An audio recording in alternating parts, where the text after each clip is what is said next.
నమస్తే మిత్రులారా, నేను మీ వేదాంతం వెంకట హర్నాథ్. ఇప్పుడు ఉత్తరప్రదేశ్ ప్రయాగరాజ్, అలహాబాద్ దగ్గర ప్రయాగరాజ్ స్టేషన్ నుంచి 8 కిలోమీటర్ల దూరంలో ఉంది. ఇది త్రివేణి సంగమం. త్రివేణి సంగమం అంటే అంటే మూడు నదుల యొక్క సంగమాన్ని త్రివేణి సంగమం అంటారు. ఇక్కడ రాగానే పడవలు మాట్లాడుకొని ఒక్కొక్కరికి 150 తీసుకుంటారండి. ఆ పడవలు మధ్యలోకి తీసుకెళ్తారు స్నానానికి. ఎందుకంటే ఒక ప్రక్క గంగా, మరో ప్రక్క యమునా నది. ఈ రెండు నదులు మనకు తెలుస్తాయి. కానీ కనపడని మూడో నది ఉందండోయ్. అది మధ్యలో ఈ యొక్క అంతర్వాహినిగా ప్రవహించేటువంటి సరస్వతి నది. ఈ మూడు నదుల సంగమాన్నే త్రివేణి సంగమం అంటారు. అక్కడికి వెళ్ళంగానే త్రివేణి సంగమం నది మధ్యలో 2 బోట్లు జాయింట్ చేసి ఆ మధ్యన ఒక జల్ల పెడతారండి, కింద చెక్క. దాదాపు 40 అడుగుల లోతుంటుంది అక్కడ. ఆ పడవ వాడే పౌరోహిత్యం అంతా చేస్తాడు. మన చేత పసుపు కుంకాలు చల్లించటం, కొబ్బరికాయలు నదీమ తల్లికి నైవేద్యంగా సమర్పించమని అన్ని వాడే చెబుతాడు. మనకి ఎవరితో పని లేదు.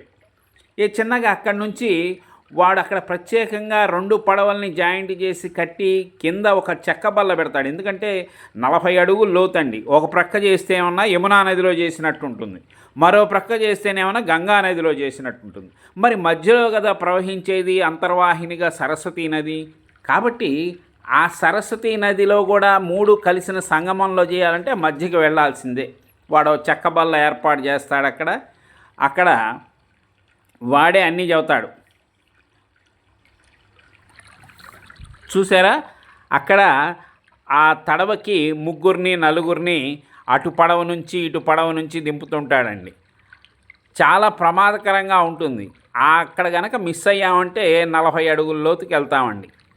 కాబట్టి ఇప్పుడు అక్కడ ఈ 2 పడవలు జాయింట్ దగ్గర వాడొక స్టే అయినందుకు 50 తీసుకుంటాడండి.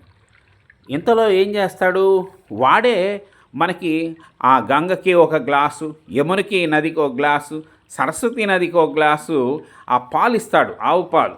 వీటిని ఆ తల్లికి సమర్పించండి అని. ఓహో, ఇవన్నీ వాడి ఏర్పాట్లే కావాల్సి అని చెప్పేసి మనం తీసుకుంటాం.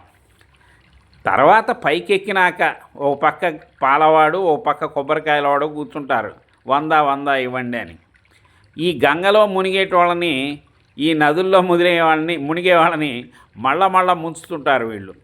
ఇక తప్పదండి, అక్కడికి వెళ్ళినాక ఇవన్నీ తప్పవు. వాడి ఆచార ప్రకారం, వాడి సాంప్రదాయం ప్రకారం మనం కొబ్బరికాయలు నైవేద్యం పెట్టాలి. ఆ పాలు, ఆవు పాలు నదికి సమర్పించాలి.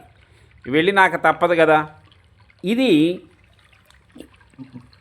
ఒక ప్రక్క గంగా నది లేత గోధుమ రంగులో ప్రవహిస్తుంటే యమునా నది ఆకుపచ్చ రంగులో ప్రవహిస్తుంటుంది. ఈ 2 కలిసే చోట సంగమం దగ్గర బాగుంటుందని చెప్తారు.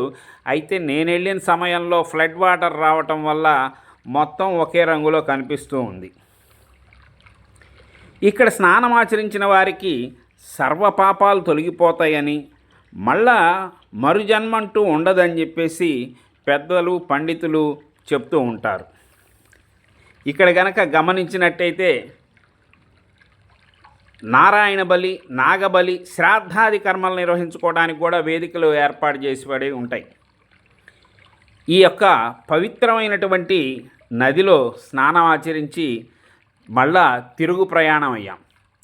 అలాగా ప్రతి వాళ్ళు కూడా దేశం నలుమూలల నుంచి వచ్చిన వాళ్ళు ఇక్కడ స్నానం ఈ విధంగా ఆచరించాలి.